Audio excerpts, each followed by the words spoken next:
환영합니다. 네. 후보님 반갑습니다. 환영합니다. 안녕하세요. 중앙대학교 대학원 이규. 네, 제 옛날에 만났다. 반갑습니다. 응원합니다. 김시현 청년 바로 올라가세요. 하시면 네, 고생하십니다. 유주환 있었고. 네, 여기 있어. 뭐 여기서 여기까지 할까? 파이팅! 얼굴 가리고 있는 게. 오늘 저기 정책대에서요. 울산이 결정했어. 안녕하세요. 부산님 구성장입니다. 화이팅! 안녕하세요.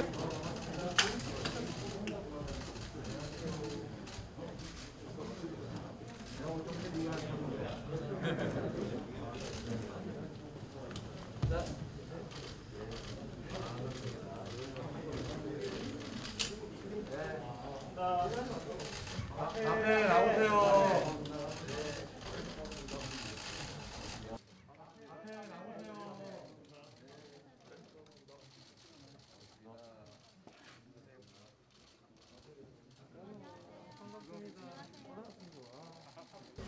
분위기가? 진행하도록 하겠습니다. 네. 인사드리겠습니다. 안녕하십니까. 이재명 대선 후보 함께하는 청년대담. 울산 청년이 말하고 이재명이다. 반갑습니다.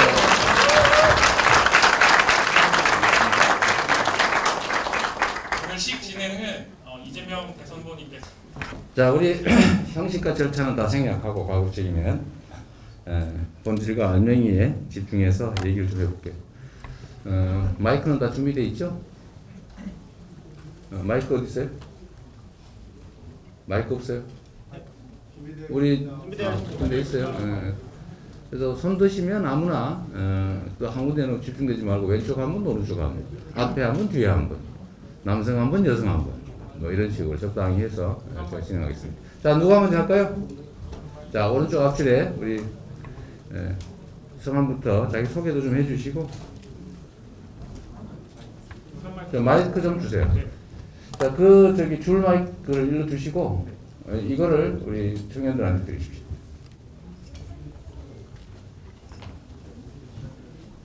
아, 내가 이쪽으로 오른쪽으로 이동하겠다. 준비되어 있습니다.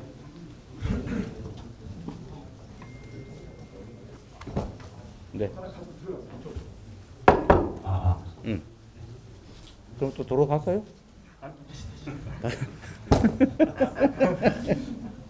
도로 또 옮겨서 카메라들이 불편할 것 같아요. 자, 알겠습니다. 자, 하십시오. 네, 반갑습니다. 우선 이 먼 길을 울산까지 오신 이재명 후보님께 감사 인사를 드리겠습니다. 네, 감사합니다. 네. 제가 또 이재명 후보님 앞에서 또 제 할 말을 다 하지 못할 것 같아서 미리 사전에 적어왔습니다. 아, 잘하셨습니다. 양해를 부탁드립니다. 제가 이거 보면서 좀 읽겠습니다. 네. 본인이 누군지부터 네, 얘기하면. 알겠습니다. 예, 안녕하세요. 저는 지금 현대중공업에 재직 중인 백지윤입니다. 오늘 솔직히 이제 청년들에게 이 시간대에 참여하기는 솔직히 쉽지가 않은 시간대입니다. 저도 이제 정규직이라서 오후에 연차를 내고 휴가를 내고 이 자리에 달려왔습니다. 다음번에도 울산에 오실 때는 네. 저희 청년들과 함께 치맥을 먹을 수 있는 그 시간대에 좀 와주시길 부탁드리겠습니다. 네, 알겠습니다. 네, 본격적으로 이제 제가 하고 싶은 얘기는 진짜 울산은 산업도시이자 제조업 중심 도시입니다. 그러나 이제 지금은 산업의 전환점에 와 있는 시기입니다. 내연기관에서 전기차, 수소차로 변환되는 과정 속에서 많은 중소기업들이 문을 닫고 일자리가 줄어들고 있습니다. 반면에 수도권 지역에는 반도체, 바이오, 2차 전지, R&D 센터, 데이터 센터 등 신산업들이 터전을 잡고 도시가 발전되고 있습니다. 울산의 자랑인 조선, 화학, 자동차 계열에 종사하는 남녀의 비율을 보면 남성 95%, 여성 5%라는 통계를 보았습니다. 그렇다고 남성 일자리가 많다는 것은 아닙니다. 2009년도에 제가 현대중공업에 입사하여 지금까지 12년 동안 또 팀의 막내로 재직 중입니다. 그만큼 이제 신입사원들을 많이 뽑지를 않았습니다. 제조업이 물론 산업이 발전하면서 뭐 AI라든지 구조조정에 의해서 자연스럽게 인원이 주는 것도 이해가 됩니다. 이런 문제들 때문에 청년들이 지속적으로 수도권으로 떠나고 있는 상황입니다. 이제 올 초에 부산대 이제 입학 정원이 미달이 되는 초유의 사태가 발생했습니다. 수도권 지역 쏠림이 심화되고 있습니다. 이재명 후보님의 부경 대선 공약을 보면 청년 인구를 붙잡을 만한 혹은 유입시킬 수 있는 공약이 없어 보입니다. 부울경 메가시티라는 거대한 도시는 맞을지라도 늙어가는 부울경 메가시티가 될 가망성이 높다고 봅니다. 제가 질문 드리고 싶은 내용은 울산의 지속적인 인구 감소와 유출에 대해 어떠한 방도를 가지고 계신지 질문 드리고 싶습니다. 이상입니다.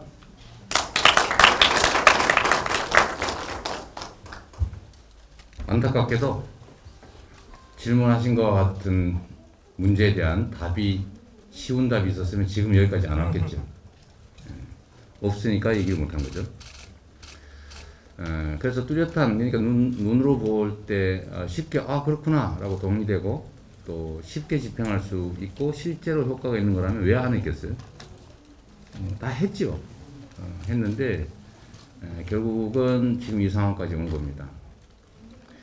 이게 이제 과거에는 아까 말씀드렸던 것처럼 고도성장 시대여서 그때는 투자의 기회는 많고 투자할 돈은 부족하던 시대예요. 그럴 때는 저축이 장려됐고 국가 재정은 결국은 국민들한테 주면 안 되고 모아가지고 특정 기업들에게 몰아줘야 효율이 발생하던 그런 시대를 우리는 살았죠. 소위 불균형 성장이 하나의 정책이 된 시대예요. 그럴 때는 사실 이제 집중을 시켜야 효율이 발생하니까 사실은 뭐 부산, 대전, 광주 이런 데 투자하기보다는 서울에다 집중 투자하는 게 훨씬 효율이 컸던 시대가 있었습니다. 그래서 결국은 국가 정책에 의해서 수도권 집중이 이루어졌는데요. 근데 지금은 어떻게 됐냐면 그 추세가 지금 계속되고 있는 거죠. 경기도 같은 경우도 경기도 지사를 하고 있었습니다만 여러분은 인구 늘어나면 좋을 것이다 라고 생각하죠. 왜냐하면 줄어드는 게 문제니까. 근데 인구가 너무 급격하게 늘어나는 경기도는 골치입니다. 이게 인프라가 부족해가지고 하다못해 아침에 버스를 못 타요. 막 밀어넣어도 타지질 않아. 그래서 막 전세 버스 임시로 막 투입하고 그럽니다. 근데 이게 이제 지방은 인구가 줄어서 소멸 위협을 느끼고 수도권은 이제 과밀 때문에 너무 미어터져가지고 폭발할 위험을 가지고 있죠. 이게 양쪽에 다 문제가 생기고 있는 겁니다. 지금이야말로. 그래서 지금은 정책의 대전환을 해야 될 때예요.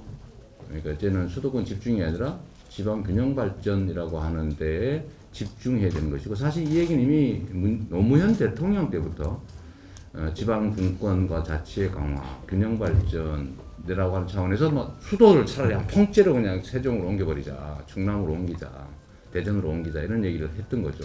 엄청난 오랜 시간 전이지 않습니까? 이미? 그렇게 나름의 노력을 하고 여기까지 왔는데도 지금 여전히 그 문제는 해결되지가 않는 거죠. 그 추세 자체는 좀 제가 남 욕하는 것 같아서 좀 그런데 이게 이제 노무현 정부 때는 인구 유출 정도가 조금 떨어지다가 그 후에 다시 또 늘어나가지고 지금 어떤지 내가 잘 모르겠어요. 그래서 지금은 지방은 없어서 못 살고 수도권은 남아서 못 살고 이런 상황이 됐는데 결국 눈에 뜨이는 현실적인 방안은 없지만 우리가 답은 알죠. 문제 속에 원래 답이 들어있잖아요. 수도권 집중이 문제다. 이미 수도권 집중이 비효율을 만들어내고 있다. 그리고 우리나라의 저성장, 여러분들이 고통받는 사실 이제 일자리도 없고 기회도 없고 하니까 경쟁을 격심하게 해야 되잖아요. 둘이서 친구인데 전에는 뭐 이번에 한번 같이 시험 받아 떨어지면 또 다른 데 가서 같이 시험 보고 오면 되고 그랬는데 이번에 한 번 기회를 잡게 되는데 같이 갔다 이러면 이 사람이 떨어져야 본인이 돼요. 다시는 이런 기회가 없을 것 같아요. 그러니까 둘이서 사실 시험 공부할 때 같이 하면 안 되죠. 잔인한 이런 상황이 돼버린 겁니다. 오징어 게임의 한 장면처럼 누군가가 죽어야 내가 사는 이런 상황이 여러분들은 내몰리게 됐고 그 중에 하나의 원인이 이제 불균형 발전을 포함한 불공정, 격차 또는 불평등, 자원이 한쪽에 너무 많이 쌓이고 여기는 나만 알리고 이쪽은 쓰려니까 없어서 못 쓰고 이렇게 하면 사회적으로 효율성이 떨어지지 않습니까? 그 기회가 잘 생기면 사람들이 일하기 싫어지거든요. 미래가 없는데 무슨 의욕으로 살겠어요. 재미가 없죠. 이거 사회 구성원들의 의욕도 떨어지고 사회가 가지고 있는 기회나 자원의 효율성도 떨어지니까 전체적으로 사회가 침체가 됩니다. 이게 계속 심화되면 나중에 어떻게 되느냐? 나라가 망하는 거죠. 그래서 제가 예를 들면 원래는 가장 그 나라가 흥할 때는 농사 짓는 사람이 농토를 자기가 가지고 지을 때입니다. 자장농이 많을 때라고 그러죠. 왜냐하면 혁명을 하고 나면 첫 왕조가 생길 때 첫 번째 하는 게 뭐예요? 땅을 농사 짓는 사람에게. 이게 잘 지켜지면 나라가 흥해요. 근데 어느 날부터 힘센 사람이 뺏어. 방법은 여러 가지 있죠. 좀 빌려줬다가 이자 못 갚는다고 뺏고, 곡식 빌려줬는데 가을에 2배 내라는데 못 내면 또 뺏고, 아니면 때려서 뺏고, 아니면 관리하고 짜고 어디게 뺏고. 그러니까 나중에는 대부분의 사람들이 이제 소장농이 되는 거예요. 남의 땅에 농사 짓고 이제 40% 주고 46, 73 이러면서. 근데 그 다음 단계 어떻게 되느냐? 그것도 안 돼요. 이제 머슴 되는 거예요, 머슴. 그 다음에 뭐가 돼요? 종 되는 거죠. 근데 요 단계별로 생산성이 떨어집니다. 내 땅을 내가 가지고 농사 짓을 때 하고, 많이 농사 짓든 적게 농사 짓든 내가 받는 건 똑같은데 그 열심히 하겠어요? 이게 이제 이 사회가 망하는 이유가 되는 거죠. 생산성은 떨어지고 기회가 줄어드니까 다 유민화되고 사회의 균열이 격화되면 이제 침공을 당하든 아니면 병이 나든 못 먹어서 병이 나든 이렇게 해서 망하는 거죠. 그럼 또 새로운 나라가 생기면 어떡하냐? 또 똑같이 해요. 공평하게 자원을 나누고 인사를 예를 들면 과거를 통해서 공정하게 등용하고 관리들이 절대 부정부패 안 하고 실수할까봐 대간 간원 이런 것도 가지고 왕한테도 야단치는 그 시스템도 만들고 하다가 또 이게 반복되는 것처럼 지금 우리는 이 수도권 집중과 전체적으로 예를 들면 자본과 노동, 정규직과 비정규직 또는 남과 여 이런 대기업과 중소기업 같은 이런 충돌이 너무 많고 불균형이 심하고 강자 중심이고 기득권 중심으로 하다 보니까 사회적 활력이 떨어지는 거예요. 제가 이렇게 길게 말씀드린 이유는 이 문제를 해결하지 않으면 답이 안 나온다. 는 거죠. 근데 이게 우리가 정치가 뭐예요? 우리 사회가 가지고 있는 자원을 누구에게 줄 거냐, 어떻게 나눌 거냐를 결정하는 거거든요. 청년에게 줄 것이냐, 기성세대에 줄 것이냐, 울산에 줄 것이냐, 경기도에 줄 것이냐. 이걸 결정하는 게 정치입니다. 근데 그 결정할 사람 뽑는 게 선거죠. 근데 이 정치라고 하는 게 정말로 힘센 사람의 소수 중심의 정치냐, 아니면 힘이 없더라도 다수 국민들을 중심으로 한 정치냐에 따라서 그 자원 배분이 완전히 달라지잖아요. 정치란 정책으로 구현되고, 정책은 이해관계 조정이고, 개혁이란 새로운 정책 또는 정책의 변경을 통해서 더 효율적인 사회를 만드는 거기 때문에 그 이전에 비효율적인 상태에서 부당한 이익을 취하던 사람들 반발하게 되죠. 근데 부당한 이익을 취하는 사람이 강자죠. 숫자는 적정히 힘이 세죠. 그래서 이 개혁에는 저항이 따르는 거고, 그래서 이거는 개혁을 하기 위해서 용기가 필요하고, 강력하게 추진하면 반발할 때 이겨내는 힘이 필요한 거죠. 그래서 성과가 내면 나라가 바뀌고 사회가 개선이 되고 일자리도 좀 더 생기고 자원도 효율적이어서 사회 전체의 생산성도 올라가고 성장하면 기회가 늘어나지 않습니까? 그러면 경쟁도 좀 원활하게 되고 도전할 기회도 생기고 실패해도 다시 할 기회가 있으니까 용기 얻고 희망 갖고 살 수 있죠. 이런 엄청난 힘든 과정을 거쳐서 하지 않으면 실제로는 길이 없기 때문에 이 얘기를 아무리 해도 체감이 안 되죠. 그냥 지나가는 뭔가 저 사람이 정치한다고 표 얻으려고 저렇게 그냥 복잡하게 그럴듯하긴 한데 당장은 아무것도 없는 것 같은 그런 느낌이 들지 않습니까? 그래서 문제는 이게 실제는 본질이고 이 안에서 구체적인 방법들이 이제 나오겠죠. 예를 들면 이것도 체감은 안 됩니다. 정치는 돈과 권력을 나누는 거예요. 국민이 내는 세금을 가지고 어디다 쓸 거냐. 서울, 경기 일원에 GTX 7조 원짜리 깔 거냐. 아니면 그 돈으로 가덕 신등공항 만들 거냐. 여기 울산에는 보니까 어디 고속도로에 통행료를 20몇 년 동안 받고 있다고 이제 그만 받자고 그러려 하는 모양이던데. 제가 일산대교 없애버렸거든요. 근데 예를 들면 그것도 하나의 결단이죠. 그래서 돈을 어디다 쓸 거냐. 재정집행의 균형 또는 산업단지를 공공기관을 배치할 때 서울 하면 효율적이에요. 지금 당장 사람 구하기 쉽고. 근데 그렇게 하면 전체적으로 문제생기잖아요. 지방으로 배치하는 공공기관 지방 이전. 또는 예를 들면 인프라 구축에서 어디다가 우선할 거냐.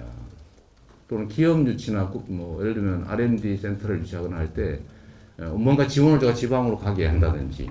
그럼 제일 핵심적인 문제는 지방으로 기업이 오고 싶은데 비용이 적으니까 사람을 못 군다는 거지. 그럼 결국은 지방 교육이 살아야 되죠. 지방의 교육이 살려면 여러 가지 요인이 있는데 일단 교육비 부담이 적어야 되고 좋은 우수한 학생이 오게 하려면 교수 수준이 좋아야 되고 졸업하면 취업을 할 수 있어야 되고 그리고 취업을 하려면 사람들이 남아서 취업은 잘하면 됩니까? 동네에서 뭐 맛있는 거라도 먹고 영화관이라도 하고 데이트라도 하고 뭔가 품격 있게 문화를 즐길 수 있는 공간이 있어야 되잖아요. 그런 걸 만든 아주 종합적인 얘기인 거죠. 그러려면 결국 뭐가 필요해요? 역시 정부의 결단과 돈, 정책의 우선순위를 조정한다든지 그런 게 필요할 수밖에 없고 그러니까 얘기가 이렇게 기니까 동의가 안 되는 거예요. 딱 찍어서 하면 좋겠지만. 자, 그래서 매우 어려운 질문을 이렇게 아주 논문 쓰듯이 준비해서 얘기해 주기로 했는데 하여튼 지방 균형 발전이 길이다. 뭐 그렇게 정리하겠습니다. 다른 얘기는 좀 짧게 할게요. 매우 중요한 질문이어서 제가 좀 길었습니다. 이번엔 이쪽에서 넘어가겠습니다. 네, 이번엔 이쪽에 뒤에. 그 여기 추리닝 비슷한 거 입으신 분. 저기 오징어 게임 갔다 온 건 아니죠? 네네. 안녕하십니까. 저는 지금 현재 울산과학기술원이라는 유니스트에서 재학 중에 있고 네네. 24살이고 창업 그 블록체인 소프트웨어 흔히 말하는 여러분 아는 비트코인으로 창업을 한 이제 박성준이라고 합니다. 반갑습니다. 사실 저는 정치에 별로 관심이 없습니다. 네, 후보님이 대선 주자시기 때문에 앞으로 저는 한국에 대한 걱정이 참 많습니다. 네. 진짜 이민도 생각하고 있고요. 기자님도 알아서 걸러서 이거 기자 뭐 보도하실 거라 생각합니다. 전 직설적으로 먼저 후보님께 여쭤보겠습니다. 첫 번째, 지금 가정사에 대한 논의가 많은 걸로 알고 있습니다. 네. 뭐 여러 의혹들이라든지. 저는 개인적으로 철인 정치를 선호합니다. 네. 정치는 정치가 약사에게. 개인적인 도덕적 인성 문제를 저는 인자가 있더라도 정치만 잘하면 정치인은 장땡이라고 보는 입장입니다. 하지만 대선 주자로서 그런 의혹들을 어떻게 떨쳐내고 앞으로 정치에 임하실 수 있을 만한 각오가 되어 있으신지. 두 번째로 저는 지금 계속 나눠지는 게 정치라고 말씀하셨는데 저는 경제적인 입장에서 먼저 생각하고 있습니다. 그 제가 미리 드린 질문지를 보셨는지 모르겠지만 질문지 없어요. 제가 이제 질문지에 썼거든요. 지금 현재 저희의 제일 큰 문제는 기성세대랑 현재 저희 세대랑의 갈등이 아닙니다. 네. 기성세대는 당연히 저희를 이해할 수 없습니다. 베이비부모 세대들이 태어난 그 시점을 어떻게 이해하겠습니까? 저는 아버님이랑 30년을 같이 살았지만 그 25살이니까 그 20년을 같이 살았지만 저도 아직도 제 아버지를 다 이해하지 못해요. 살아가면서 이제 하나씩 이해해가는 거죠. 아, 골프가 이렇게 재밌구나. 아, 아빠가 이래서 맨날 술 먹느라 늦었구나. 그래서 엄마한테 맨날 혼나고 바가지가 쉬었구나. 이제 이해해가는 입장에서 다만 다른 점이 있다면 경제 상황의 차이가 너무나 심하다는 겁니다. 과거 생산에서 2008년 이후 리만 브러더스 사태 이후에 지금 현재 미국도 한번 불어주고 일본 일원이 버블 경제 20년. 한국은 지금 위치가 딱 일본이 무너지기 직전 2년에 있습니다. 친구들한테 제가 항상 말해요. 5년 안에 대한민국 망하니까 이민을 가던가 투자를 하던가. 지금 현재 우리가 살 수 있는 방안은 없다.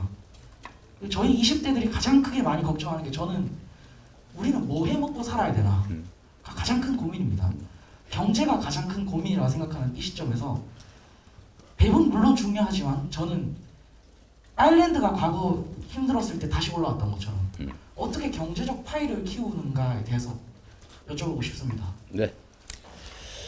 엄청나게 어려운 질문을 여러 개를 해가지고 이 중에 꼭 필요한 것만 취사해서 제가 하도록 할게요. 제일 핵심적인 질문의 취지는 배분, 즉 복지가 경제나 성장과 대치되는 개념인데 왜 성장과 경제가 아니라 배분과 복지를 선택하느냐 이 질문 같아요. 이거는 이런 게 정말로 안타까운 거죠. 이렇게 많이 배우시고 사회 문제 관심도 있고 정치는 관심이 없다고 하지만 지금 아까도 얘기했지만 불평등과 불공정 격차가 성장률을 갉아먹는 시대라서 투자할 돈이 부족한 게 아니라 투자할 곳이 부족해서 투자할 돈이 남아도는 시대이기 때문에 수요를 확충을 해야 경제가 선순환이 됩니다. 수요는 어디서 나와요? 소비에서 나오죠. 소비, 수출, 투자에서 나오는데 투자할 곳이 없는데 무슨 투자 자체가 될 일은 없고 소비를 늘려야 되는데 소비는 수출은 이미 한계에 다다르고 그건 대외 요인이라 쉽지 않은데 국내 소비를 늘리는 게 수요를 늘리는 길이고요. 수요를 늘려야 생산이 느는 그런 시스템이 됐습니다. 과거에는 생산을 늘리면 수요가 늘어났어요. 왜? 생산을 많이 하면 고용을 해야 되잖아요. 노동 생산성이 낮을 때라서 생산에서 차지하는 노동의 몫이 너무 커요. 그러니까 생산을 하면 노동을 고용을 해야 돼요. 고용을 하니까 그 소득을 늘려요. 이게 선순환이 됐다는 거죠. 생산이 늘어나는 거, 그 고용과 소득과 소비가 되는 거였는데 지금은 노동의 포션이 너무 작아요. 노동 별로 필요 없어요. 기계로 다 하는데 뭐. 그러니까 일자리가 추세적으로 줄어들죠. 근데 노동의 몫이 상대적으로 늘지 않으니까 소비가 줄어들죠. 그래서 이게 저성장이 왔다고 해서 전 세계의 국제기구들, IMF, 뭐 유명하죠. 뭐 OECD, 세계은행 등등이 권고한 게 그겁니다. 공정성을 회복하는 게 성장의 길이다. 무슨 얘기인지 아시겠죠? 분배를 강화해서 소비를 늘리고 공정성을 확대하는, 즉 포용 성장이 지속 성장의 길이다라고 이미 십몇 년 전에 결론을 낸 겁니다. 우리 사회만 이걸 부인하고 있어요. 신화죠, 신화. 그런데 그런 점을 하나 생각해 주면 좋겠고요. 소비 역량을 늘려야 된다. 그래야 여러분 그 넷마블이라고 게임 하세요? 그거 가면 돈 다 잃으면 한 돈 다시 주죠. 네. 왜 다시 주는 것 같습니까? 더 하라고. 아니지. 나가버리니까. 그러면 시장이 죽어요. 그래서 이 생각 때문에 기본소득을 하자는 사람이 있어요. 마크 저커버그, 빌 게이츠, 요새 그 일론 머스크. 이 사람들이 기본소득을 하자고 합니다. 왜? 시장이 사라질 것 같아, 자기들이 보니까. 돈을 막 갈 필요가 없는데 비용이 안 들어요. 사용자가 1억 명이 늘어도 서버 용량만 늘리면 됩니다. 고용 늘지 않아요. 비용 안 늘어요. 근데 돈은 다 들어와요. 그럼 아직 어떻게 되겠어요? 돈 쓸 사람이 없으면 전체가 무너지죠. 이제 그런 점 하나 고려해 주시고요. 기성세대가 나를 이해 못할 거라 그거 너무 당연합니다. 옛날 그 3000년, 기원전 3000년 전인가 이거 비석을 발굴을 했는데, 응? 이럴 수도 있어요. 요즘 청년들 버릇이 없어 큰일이다. 이거 세상 망할 것 같아. 이런 내용이 써져 있대요. 근데 그로부터 수천 세대가 넘어왔는데 아직까지 망하지 않고 있습니다. 그거는 아마 본인도 우리 박성준 씨도 곧 결혼을 또 하고 아이를 낳으면 아버지가 원래 이렇게 하구나. 그게 끊임없이 반복되죠. 그래서 저보고 누가 그래요. 당신은 꼰대입니까 아닙니까? 그래서 난 본질적으로 꼰대일 수밖에 없는 거죠. 다른 세상인을 사는데 꼰대 아니려고 노력하는 꼰대. 그러나 저에게 꼰대라고 묻는 그 여러분들도 곧 당신은 꼰대입니까? 라는 질문을 받게 된다. 그건 분명한 사실인 것 같아요. 철인 정치 얘기는 나중에 하죠.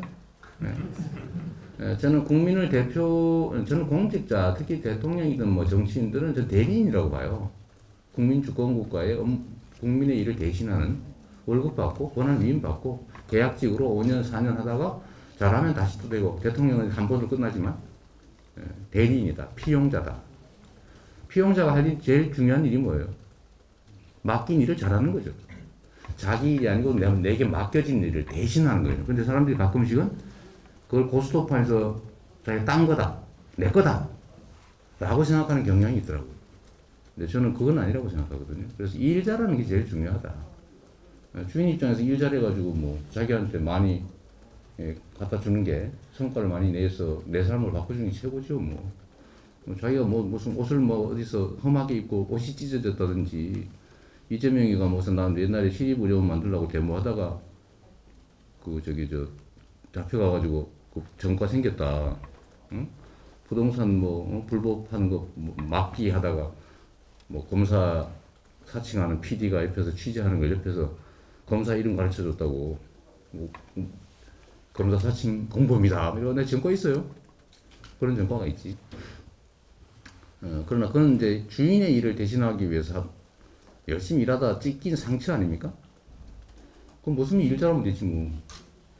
우아한 무슨 원하시면 우아한 무슨 뽑으세요. 그건 뭐 국민이 선택하는 거니까.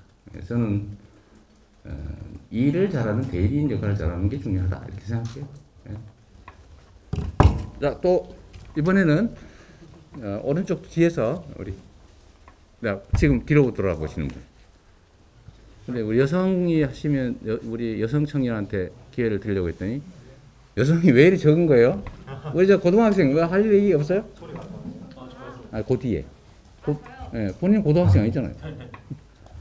하고 다음에 저 없어요. 없어요? 하십시오. 네, 안녕하십니까. 네, 저는 아까 앞에서는 현대중공업에서 근무하시는 선배님께서 말씀하셨는데요. 저는 현대미포조선에서 근무를 하고 있습니다. 저의 이름은 엄혜성이고요. 네. 저는 지금 산업 현장에서 일을 하고 있는지 이제 9년차 된 사원입니다. 저도 막내고요. 먼저 말씀을 드릴 때 제 개인사를 좀 말씀드려야 될 것 같은데 그러세요. 네. 저는 고등학교를 졸업하고 취업을 해서 근무를 하다가 산업재해로 인해서 지금 허리 디스크가 나갔습니다. 네, 그래서 제가 가장 좋아하는 운동이 축구도 이제 몸을 건강을 생각하면서 운동을 해야 될 정도로 몸 건강이 좀 많이 나빠진 상태이고요. 그래서 제가 오늘 후보님께 말씀드리고 싶었던 것은 이제 지금 코로나로 인해서 1년 동안 3,000명에 가까운 국민분들이 이제 돌아가시게 되었습니다. 하지만 산업 현장에서는 평균 3시간에 한 분의 노동자분들이 지금 돌아가시고 계시고, 얼마 전 여수에서는 이제 현장 실습을 나간 이제 청년 노동자가 이제 생을 마감했습니다. 네. 중대재해기업처벌법이라는 게 있는데 앞으로 이재명 정부에서 이 법이 어떻게 사용될 것인지에 대해서 이제 후보님의 생각이 궁금하고요. 두 번째는 저희가 학교에서는 국영수사과를 배웁니다. 네. 그런데 저는 학교에서 정말로 필요한 것은 21세기의 노동교육과 자본교육이라고 생각합니다. 그래서 학교에서부터 우리가 어떻게 사업주들과 어떻게 파트너로서의 역할을 할 수 있는지에 대해서 교육이 필요하다고 생각하는데요. 여기에 대해서 이재명 정부에서의 어떻게 해나갈 것인가에 대한 정책적인 대안을 좀 만들어 주셨으면 하고, 그것에 대한 생각을 좀 말씀 주셨으면 좋겠습니다. 네, 감사합니다. 네, 정말 깊이 있는 이제 의견이자 질문이신 것 같습니다. 저도 사실 산재환자 출신인데, 네, 산재 제가 이제 신체장애인입니다. 아마 그 본인도 무거운 걸 들고 어디 충격받아서 그랬을 것 같은데, 저도 뭐 좀 비슷해요. 전 세계에서 우리나라의 산재율 그리고 산재 사망률이 가장 높죠. 정말 수치스러운 겁니다. 이 경제 대국 선진국인데 저기 후진국보다 또는 중진국들보다 산재 사망률이 높습니다. 노동 시간이 멕시코 다음으로 제일 길어요. 노동 생산성이 당연히 낮습니다. 아니 다른 데보다 막 2배 가까이 막 1년에 일본보다는 2~3달을 우리가 더 일하는데 그런데 생산성은 더 높지 않습니다. 이게 모든 문제가 있죠. 그리고 아마 여러분 현장에 계시니까 알 텐데 8시간 일하는 거하고 초과 근로를 하면 초과 근로율에 150% 주게 되잖아요. 근데 초과 근로를 계속하면 사업자 입장에서는 원래 새로 뽑는 게 낫죠. 1.5배 줘야 되니까. 근데 실제로는 안 뽑고 전부 초과 근로 시키죠. 왜 그럴까요? 초과 근로 할 때 실제로는 0.9밖에 안 주거든요. 왜냐하면 상여금을 가지고 장난을 치기 때문에 그렇습니다. 임금 체계를 가지고 장난을 치는데 이거 방치해서 그렇거든요. 국가의 노동 감독이나 이게 너무 부족해서 생기는 문제인데 이 산재 사망도 사실 비슷합니다. 법에 아주 잘 만들어져 있어요. 근데 안 지켜요. 안 지켜서 사망사고 나요. 처벌 그 실무 라인에서 벌금 정도, 기껏해야 집행유예 정도 받습니다. 과장급 이 정도 실무 책임. 그 외에는 아무도 책임 안 져요. 대신에 이 불법을 방치하면서 아주 이 위험한 환경에서 일을 시키면 이익이 생기죠. 아니 안전장치도 안 하고 2명 근무해야 되는데 한 명만 시키고 이런 돈이 남잖아요. 그러니까 돈은 남고 형사 책임도 안 지고 보험 다 되고 근제보험들은 있으면 위자료나 주면 사망한 경우도 아무 문제가 없어요. 사고 안 나면 돈 버는 거고 나더라도 손해가 아니에요. 이런 상태니까 계속 산재사고가 납니다. 그래서 이거를 좀 막아보자고 이제 중대재해처벌법이 생겼는데 이제 이게 지금 사실은 소규모 사업장에서 사고가 많이 나는데 이게 지금 배제돼 있잖아요. 근데 사실 국민께서 많이 생기거든요. 왜냐면 열악합니다. 그래서 이게 어쨌든 좀 강화돼서 적용될 필요가 있을 것 같고요. 또 약간 다른 얘기긴 한데 그러니까 교육을 하는데 지금 뭐 아니 수학을 연구하거나 아니면 특별히 필요한 사람하고 전자계산기 두드려 보면 되는데 왜 미적분 배우면서 그걸 고통을 주느냐 그 얘기하고 싶은 거잖아요. 맞는 말이죠. 요새는 전자계산기를 쓰는 법을 배우면 되지. 이런이요 그거 알아요? 주산 주판 놓는 거 1원이요 3원이요 5원이요 뭐 이런 거 있었는데 그거 요새 안 하잖아. 그죠? 그럴 필요가 없으니까. 진짜 교육은 어떤 게 필요하냐. 저는 철학 교육이 좀 필요하다고 생각해요. 예를 들면 유럽의 대학 고등학교들 고등학교 졸업할 때 되면 거의 사회주의자들이 돼 있다는 거 아닙니까? 근데 고등학교 졸업할 때 사회주의자가 아니면 바보. 대학까지도 계속 사회주의자면 더 바보. 왜냐면 그 다음부터 생각이 좀 깨서 다시 균형점을 찾는 거죠. 근데 우리는 철학적 사고를 하지도 않을 뿐만 아니라 가르치지도 않고. 그러니까 사고의 깊이가 얕아요. 그래서 모든 문제가 발생합니다. 그래서 지금 그게 하나 필요하고 두 번째는 아까 말씀하신 노동교육, 금융교육. 금융이 이제 앞으로는 실물보다 더 중요한 금융교육, 환경교육. 이 환경 중요하거든요. 인권교육. 그 다음에 예를 들면 뭐 통일교육. 통일에 대해서도 우리는 너무 차이가 많은데 여러분과 우리는 어쨌든 기본적인 사실들은 좀 지식을 알아놔야 필요가 있다. 뭐 전적으로 공감하고 제가 이럴 때 빨대를 하나 대자면 깔때기를 하나 대자면 제가 경기도에서는 이런 거 다 학교에다 시키고 있었습니다. 물론 많이는 못하지만 박수도 한 번 안 쳐주면 네 이번에 자, 여성 중에 하나 하는데 아무도 안 하세요. 자 그러면은 우리 학생 아까도 계셨던 것 같아요. 우리 안경 쓴 학생 먼저 하고 시간이 되면 뭐 다 하죠. 마이크 좀 주세요. 제가 예측 가능하도록 이제 왼쪽, 오른쪽, 앞쪽, 뒤쪽 이렇게 그대로 하니까 거기 맞춰서 미리 준비하십시오. 여기 맨 앞. 네. 네, 안녕하세요. 저는 고등학교 2학년에 재학 중이자 울산광역시에서 가장 큰 청소년 자치단, 학생 자치단을 운영 중인 단장 정윤서라고 합니다. 사실 여기 있는 친구들도 다 학생 자치단 친구들로 같이 함께 온 건데요. 제가 사전에 이재명 후보님 만나기 전에 친구들에게 많이 물어보고 왔습니다. 그래서 첫 번째 질문으로 교육에 대해서 질문을 드리고 두 번째로 여성가족부에 대한 질문 드리고 세 번째로 제 의견 하나 드리도록 하겠습니다. 먼저 교육에 대해서 아까 말씀을 하셨지만 저는 고등학생의 입장으로서 학생들이 81명이나 되는 학생들이 가장 공통적으로 하는 말이 고교 학점제입니다.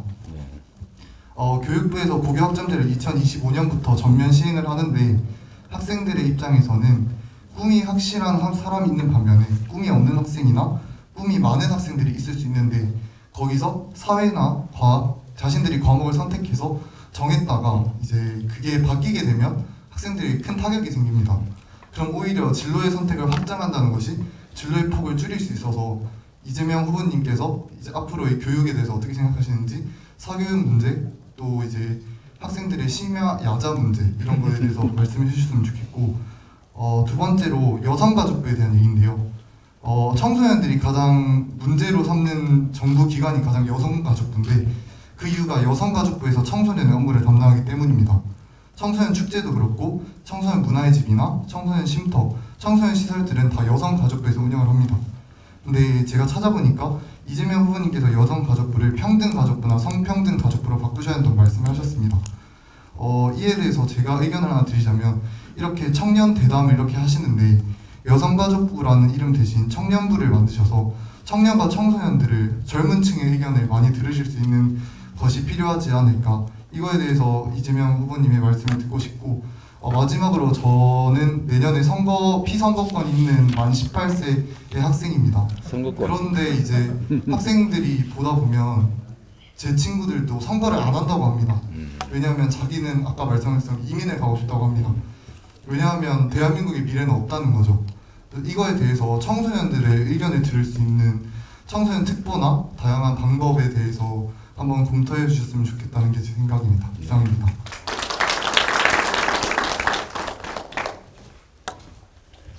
준비한 내용이나 그 준비한 정도가 그 고등학교 2학년 같지가 않죠. 훌륭한 고등학생 같습니다. 많은 사회에 대해서 많이 생각하고 또 주변 의견도 좀 모아서 우리 청소년의 의견을 이렇게 표현하는 거 좀 보기 좋습니다. 뭐 이것도 여러 가지 많은 문제들이 들어있는데 저는 이제 교육이라고 하는 게 교육 전문가들에 의해서 교육되고 있잖아요, 그죠? 근데 그 교육 전문가들이 되게 옛날 사람들이다, 문제는. 물론 아닌 경우도 새로운 뭐 능력을 가진 사람도 많지만요.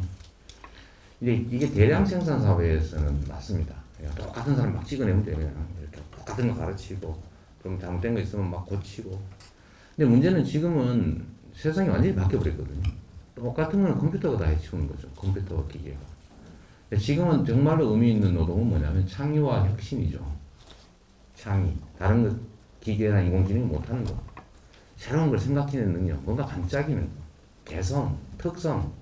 이런 게 중요한 시대라서 똑같은 거를 똑같은 방식으로 가르치는 것은 점점 의미가 사라집니다. 근데 이걸 고쳐야 되는데 문제는 이때까지 그 오랫동안 해왔던 그 시설과 교육 체제와 그 교수 인력들 문제를 어떻게 해결해야 될지 이제 이게 잘 해결이 안 되는 거죠. 그래서 앞으로는 좀 어렵겠지만 제가 새로운 시대에는 미래형 인재 양성을 해야 된다라고 얘기하는 이유는 대대적인 교육 투자를 통해서 이 교육 시스템을 많이 바꿔야 됩니다. 교육 내용도 바꿔야 되고 교육 방식도 바꿔야 되고 시설도 바꿔야 되고 예를 들면 교육자들 교육도 시켜야 되고 전문가들도 확보해야 되고 이거 돈이 드는 거죠, 이게 다. 그래서 이게 당시 학점제를 할 거냐 말 거냐 이런 문제보다는 교육의 내용과 방식과 질을 어떻게 할 거냐가 정말로 중요한 것 같습니다. 고교 학점제는 저는 괜찮은 제도라고 봐요. 이게 지금 학교에서 시험 봐가지고 자꾸 절대 점수 매기고 이러는데 그냥 뭐 꼭 정말 나는 뭐 과학 공부를 할 거야. 그럼 과학 부분을 열심히 공부하고 그 과학하고 관계없는 삶을 살아서 나 그림이나 그리고 뭐 사회봉사하고 이런 거 행복하게 살겠다. 예? 국제봉사나 다니면서. 근데 그런 사람한테 그 미적분 가르치고 막 고통 줄 필요 없지 않습니까? 일정 점수에 학점을 받으면 그 통과, 졸업. 이 학교, 예를 들면 이 학교에서만 하는 게 아니고 다 묶어가지고 울산에 고등학교 여러 개 있는데 그중에 한 학교, 다른 학교는 이 선생이 좋더라. 그럼 그걸 오후 몰려가서 수업 듣고 그 학점 인정해주고. 네, 이런 방식들을 동원하는 게 실제로는 더 효율적일 수 있다는 생각이 들고요. 시간 문제는 선택할 수 있는 시간을 두기 때문에 길게 텀을 준 겁니다. 그게 아마 6년 정도 텀을 줬을 거예요. 아마 미리 작년, 재작년에 막 발표했을 겁니다. 이게. 그런 점들 한번 고려해 주고요. 야자해야 될지 말아야 될지는 사실 저는 안 하는 게 좋다고 보는데. 근데 이론이 있죠. 학원들은 왜 못하게 하냐고 돈 벌어야 되는데, 또 일부는 아니 나 직장 갔을 때 아이들 데려다 놓을 때도 없는데 그거라도 해라. 이런 여러 가지 이해관계가 있어서 좀 문제인데 저는 뭐 원하는 사람은 하고 싫은 사람은 안 하고 그렇게 하는 게 제일 좋겠다고 생각해요. 물론 돈이 듭니다, 역시. 여성 청소 뭐 여성가족부 저는 사실은 이제 기성세대 때문에 기회를 잃어버렸고 기성세대와 경쟁을 하는데 기성세대와 싸울 수는 없고 힘들기는 하고 결국은 우리가 청년세대끼리 취약계층끼리 이 작은 기회를 놓고 막 누군가 하나는 이탈락해야 되는 이런 경쟁을 하는 상황에서 경쟁이 너무 격렬하다 보니까 충돌이 발생하잖아요. 그래서 진짜 그 상황에 대한 책임은 그렇게 할 수밖에 없이 만들어 놓은 기성세대들인데 그 틀 안에서 밀어내기, 안 밀어내면 내가 떨어지니까. 그러면서 서로 싸우는 이 상황들에 대해서 사실 제가 너무 책임을 질 수는 없어요. 왜냐하면 그건 그렇게 쉬운 일은 아닙니다. 뭐 이 사회가 이렇게 온 걸 뭐 내 혼자서 바꿀 수 있겠어요. 그러나 어쨌든 책임은 있는데 너무 무심했구나. 제가 그런 생각들을 최근에 좀 하게 됐어요. 들어라도 줬어야 되는 것을. 힘들 때 누가 얘기라도 들어주면 좀 낫잖아요. 꼭 해결이 안 되더라고요. 근데 아예 안 들어줬던 측면이 좀 있었다는 생각이 제가 좀 들기도 했고요. 여성 청년, 남성 청년들이 편을 갈라서 이렇게 갈등하게 된 것은 그들의 잘못은 아니다. 그들조차도 얼마나 고통스럽겠냐. 뭔 답이 있는 것도 아니고. 결국 구조 때문에 발생한 문제인데 그 구조에서 서로 경쟁하다 보니까 서로 적대화되고 있는 것은 참 안타까운 일이고, 가능하면 웅덩이를 넓히는, 밀어내지 않고도 같이 살 수 있는 만큼의 공간을 만드는 것은 결국 국가와 그다음 기성세대들의 책임인 거죠. 그런데 너무 방치했던 것 같습니다. 뭐 원래 세상에 그런 걸 뭐 일부에서는 아니 뭐 젊어서 고생은 사서도 한다는데 아픈 게 청춘이야. 청춘이니까 아프지. 이러면서 방치해놨잖아요. 근데 그 속에서 우리 젊은이들이 너무 고통스러웠던 것 같습니다. 사실 최근에 제가 그런 점에 많이 반성하고 있어요. 좀 얘기라도 한번 들어보자. 그러고 있는 중이고요. 양성평등은 진짜 중요한 가치입니다. 그러니까 이게 우리나라에서는 남녀를, 그러니까 전 생애를 놓고 전체로 보면 여성들이 너무 피해보고 있습니다. 차별받고. 그건 사실이에요. 집에 가서도 남자들은 청소 잘 안 하잖아요. 아버지 안 그래요? 아까 누구야? 아버지 그러죠, 집에 가면. 요새는? 좀 바뀐 거겠죠. 그러니까 이제 얻어보게 되니까. 여하튼 그뿐만 아니라 뭐 취업에서도 우리 임금 수준도 뭐 60%밖에 안 되지, 승진도 잘 안 되지요. 뭐 아이들 키우고 보육하느라고 그 경력 단절되면 다시 복귀도 안 되지. 그 피해를 여성들이 입고 있는 게 사실이란 말이에요. 근데 그걸 보존해서 평등하게 균형을 맞게 하는 게 필요하죠. 그런 걸 하는 게 이제 페미니즘이라고 보통 우리 부르는데, 청년 세대 사이에서는 어떠냐? 기성세대들과 좀 다른 측면들이 좀 없지 않지 않습니까?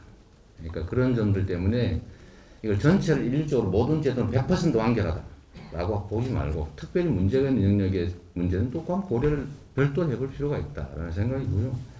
그래서 여성가족부보다는 여성도 남성도 평등한 사회를 지향하자라는 측면에서 여성 이렇게 하지 말고 남성도 여성도 다 포함해서 성평등, 또는 뭐 세상에 불평등한 게 남성 여성의 문제만 있는 건 아니고 온갖 것들이 있으니 평등가족부 같은 걸로 가면 어떻겠냐는 생각이 들어서 제가 그 이름을 한번 제안해 봤고요.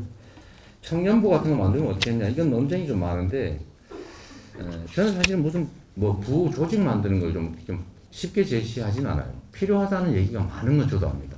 그리고 이런 걸 제시했을 때 제일 뚜렷하게 아까 얘기한 것처럼 구체적으로 뭐 했을 때 뭐 한 것 같아요. 근데 부를 만들어 조직을 만들면 좋아지냐? 반드시 그렇지만 않죠. 사실은 근본적인 문제가 있는데 그 껍데기 만들어놨다고 문제가 완벽하게 해결되냐? 그러나 고민할 가치는 충분히 있다는 생각이 듭니다. 18세 선거권 임명하고 싶다고 청소년 특보 같은 건 해야 되겠죠.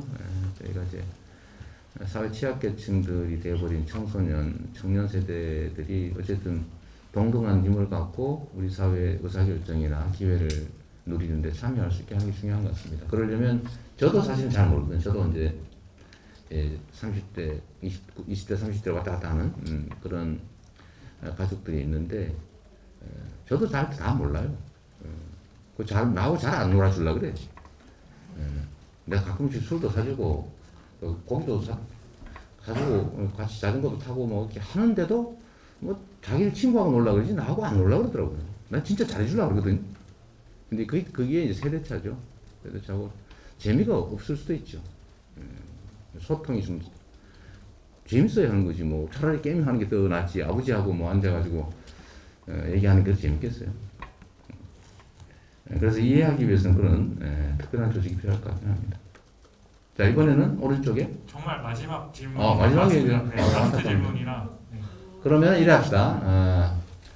답하는 건 생략하고 가능하면 여러분들 얘기를 쭉 들어서 내가 메모를 하고 꼭 필요한 게만 코멘트 할 테니까 짧게 웬만하면 다 해봅시다. 네. 자, 뒤에 아까 여성이 하나 손 들었는데 있었는데 없었어요? 저기 있잖아. 네, 저 맨 뒤에. 네. 처음으로 우리 여성의 목소리를 듣게 될 것 같습니다. 네, 안녕하세요. 저는 27세 울산에 사는 네.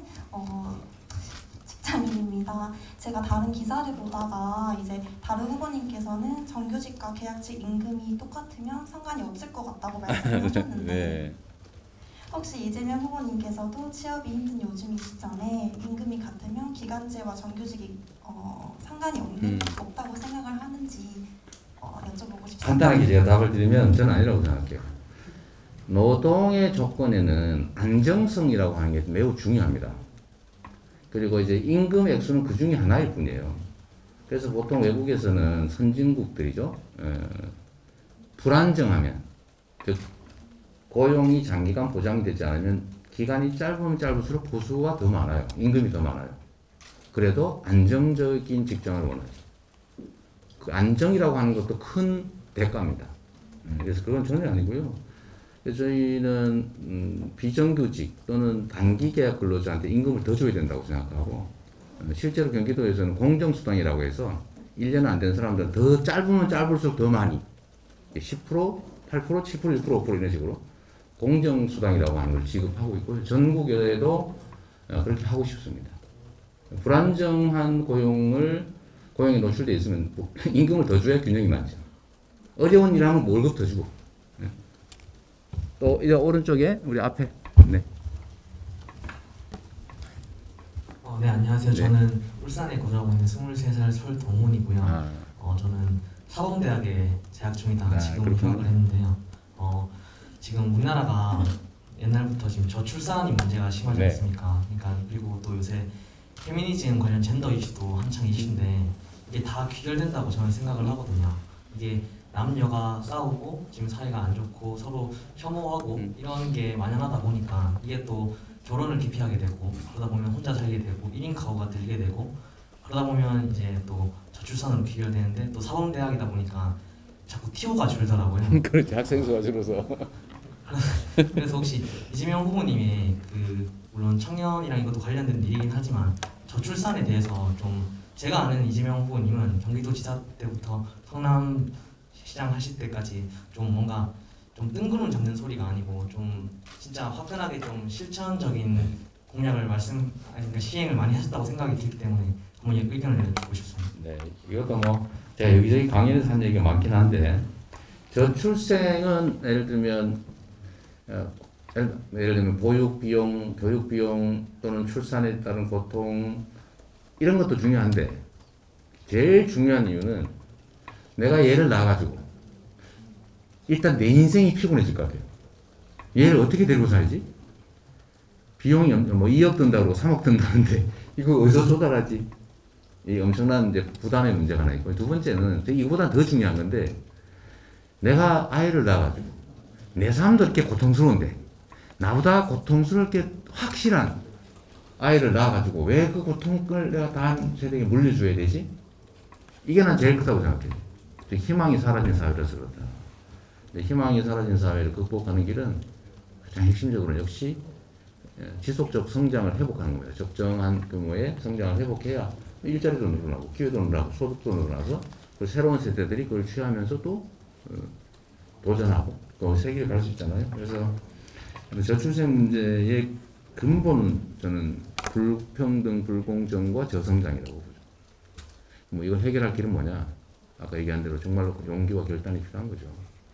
그냥 대충 해가지고는 기득권, 힘센 사람들이 원래 소수긴 한데 힘이 세거든요. 합치면 훨씬 더 세요, 거기가. 그래서 거기를 이겨내야 된다. 쉽지는 않습니다.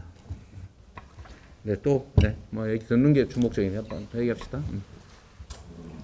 한 두세 분 남은 것 같아요. 네, 시간 관계상 짧게 축약해서 말씀드리도록 하겠습니다. 저는 울산에서 청년 활동가로 활동하고 있는 이태인이라고 합니다. 청년들의 민의를 대변하는 구조적인 상황에 대해서 조금 말씀드리려고 합니다. 현재 국무조정실에 청년정책조정위원회라는 곳이 있습니다. 그 조정위원회를 보게 되면은 과연 일반 청년, 보통의 청년들을 대변할 수 있는 구조인가에 대한 많은 생각이 들었습니다. 청년정책조정위원회라고 하면은 많은 청년들의 민의를 대변해야 될 자리인데 거기에 분포된 청년들은 석박사 이상의 사회적으로 물망에 오른 사람 혹은 기업이나 재단의 사단법인이나 재단법인의 이사나 대표들, 물론 그들이 성장함에 있어서 많은 보통 청년의 삶을 거쳐왔겠죠. 그래서 그 보통 삶을 거쳐오면서 다양한 자기의 경험담으로 그런 정책에 대한 심의와 조정을 하는 거고, 그렇다고 한들 지금 그들이 위치하고 있는 그런 위치에서는 어떤 대표든 이사든 조금 어떻게 보면 청년 입장에서는 기득권화되어 있는 청년들로 보일 수도 있거든요.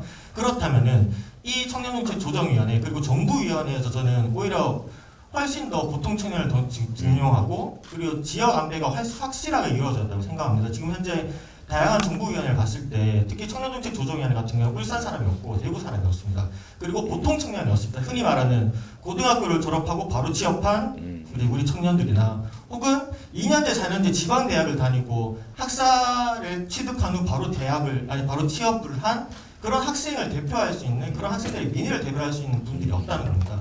그래서 이재명 정부에서 정부위원회를 구성할 때 그런 부분에서 조금 더 밸런스를 맞춰서 해주시는 게 좋지 않을까 생각이 듭니다. 감사합니다.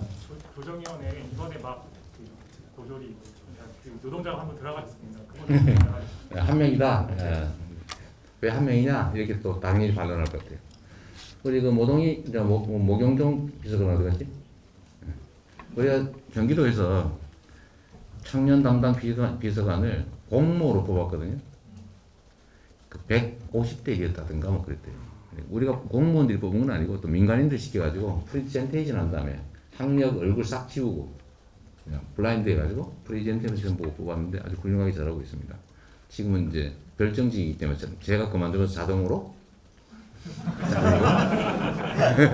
지금 제 수행을 하고 있는데 하여튼 그 점은 맞습니다. 맞아서 이미 성공한 사람들 뭐 여러분의 표현은 이미 기득권자가 된 사람들을 한들 이해할 수 있겠냐.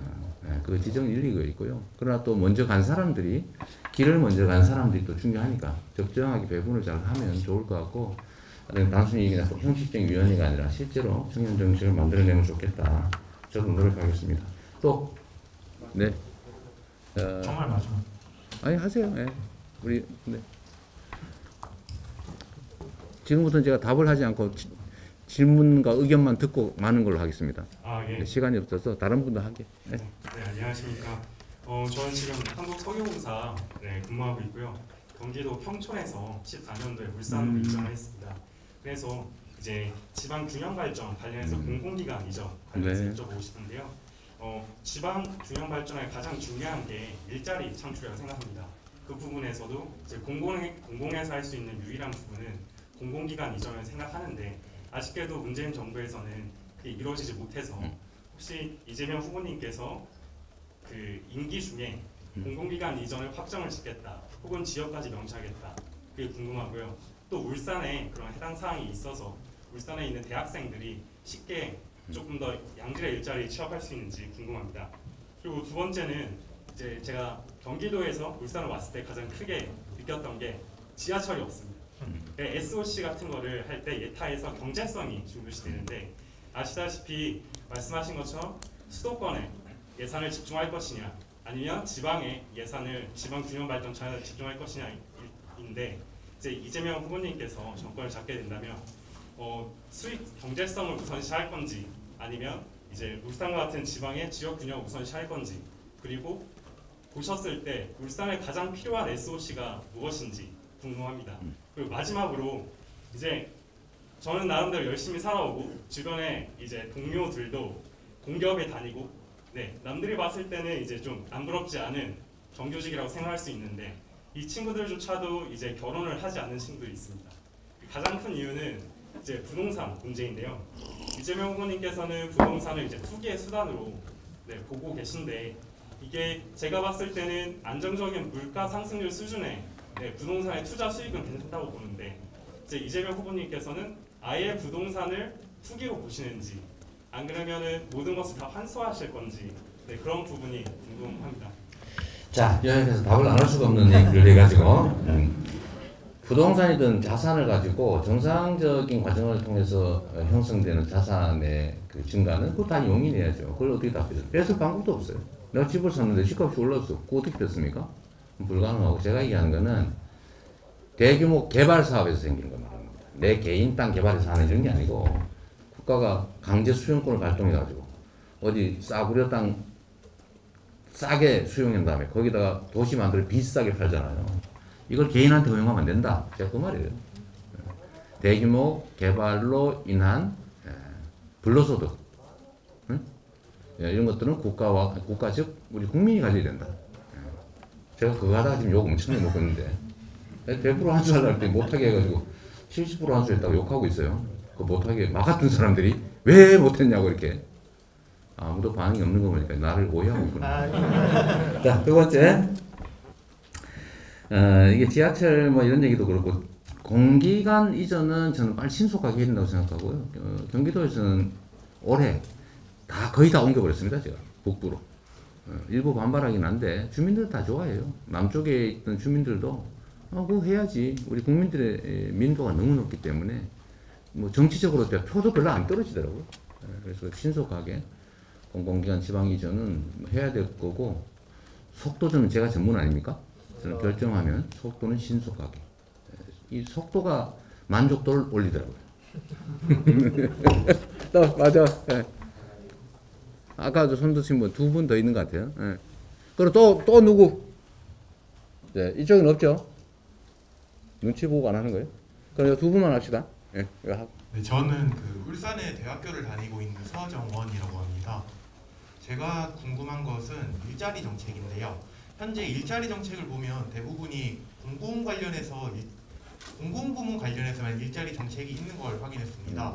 하지만 일자리 대부분은 사람들이 취업을 할 때 공공부문만을 보는 게 아니고 대부분의 사람들은 민간 부분으로 취업을 하게 되는데 그 민간 부분에서 취업을 더 활성화할 수 있는 정책에 대해서 한번 들어보고 싶습니다. 그게 진짜 어려운 건데요.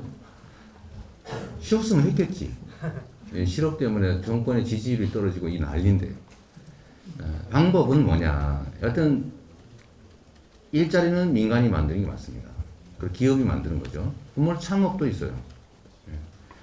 그런데 저는 이 현재의 우리가 가진 역량으로도 좋은 일자리를 만들 길이 있다고 생각합니다. 첫째는 아까 말씀드렸던 것처럼 우리가 이제 신재생 에너지로 대전환을 해야 되거든요. 그거 안 하면 철강 1톤 수출하는데 현재 기준으로 한 7만 원 정도 탄소 국경 조정세 내야 되고요. 한 3, 4년 지나면 한 20만 원씩 한 톤, 2톤 이렇게 내야 됩니다. 그 탄소 부담금 때문에 바꿔야 되는데 쉽지 않죠. 자, 늙어가서 자잘한 사과밖에 안 달리는 늙은 사과나무 계속 키울 거냐, 아니면 한 2, 3년 수확 못하는 걸 각오하고 고품종의 새로운 사과나무를 심을 것이냐. 근데 돈이 없어요. 어떻게 해야 됩니까? 돈 빌려다 사과나무 피고 새로 심어야지. 그게 발전이잖아요. 미국의 바이든이 지금 하고 있는 겁니다. 그런 방식을 통해서 신산업을 만들고 산업 전환을 이뤄내고 그 사이에서 좋은 일자리 생기죠. 근데 거기는 다른 나라보다 반발짝 먼저 가야 됩니다. 늦으면 끌려가면 기회를 다 잃어요. 그래서 반발짝만 빨리 가면 엄청난 기회를 누리죠. 우리가 지휘할 수 있어요. 이게 하나 있고, 두 번째는 공정성 회복을 통해서 일자리 만들 수 있는 길이 있는데, 우리나라는 제가 그래서 대기업과 중소기업의 힘의 균형을 이뤄내야 된다고 하는 겁니다. 초대기업, 대기업, 중소기업, 한계기업, 이렇게 또 피라미드가 있잖아요. 이 기업들 간의 힘의 균형이 이루어지면 적정하게 자기가 경영 개선을 하거나 기술 개발을 하거나 하면 경영 성과가 좋아지잖아요. 그러면 돈이 좀 남잖아요. 그럼 기업을 키워야 될 거 아닙니까? 그럼 좋은 인재 써야 되죠. 그러려면 처우를 개선해야 되죠. 조건을 개선해야죠. 능력이 되면. 그런데 지금 어떤 상황이냐? 최저임금 주고 겨우 살아남을 수 있는 상황이고, 경영 개선이 되면 어떻게 이상하게도 다 뺏겨요. 그래서 위에 있는 데는 영업이익률이 엄청 높고 밑으로 내려올수록 점점 낮아져가지고 마지막 가면 영업이익률이 1%, 제로 이래가지고 월급을 올려주고 싶어도 사람을 써야 되는데 월급 올려줄 수가 없어요.